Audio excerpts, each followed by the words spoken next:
نحمده ونصلي على حبيبه الكريم اما بعد فاعوذ بالله من الشيطان الرجيم بسم الله الرحمن الرحيم ولا تهنوا ولا تحزنوا وانتم الاعلون ان كنتم مؤمنين صدق الله العلي العظيم اللهم صل على سيدنا ومولانا محمد وآله وصحبه اجمعين۔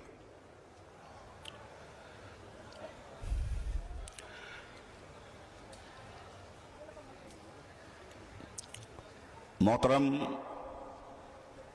صدر اجلاس، صدر آل انڈیا مسلم پرسنل بورڈ،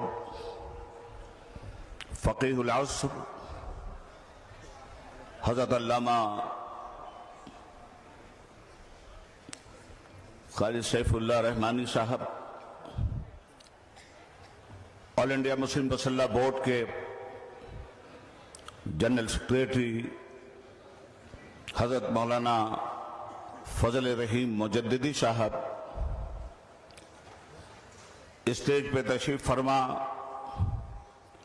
معزز علماء ملت اسلامیہ، علماء دین ملت، شہر گلستان بنگلور کی تاریخی سرزمین پر رہنے بسنے والے بزرگوں، ساتھیوں، بھائیوں، آج کا یہ عظیم الشان اجلاس جو آخری کڑی کے طور پر عام جلسے میں تبدیل ہو گیا ہے، اس سے قبل 2 دن تک کنٹینیو علماء دین ملت نے ملت کے سلگتے ہوئے مسائل پر قابو پانے کے لیے دن رات کی جد و جہد کی ہے، اور اب آپ کے سامنے ایک واضح اور مفصل پیغام لے کر آل انڈیا مسلم پرسنل بورڈ آیا ہے۔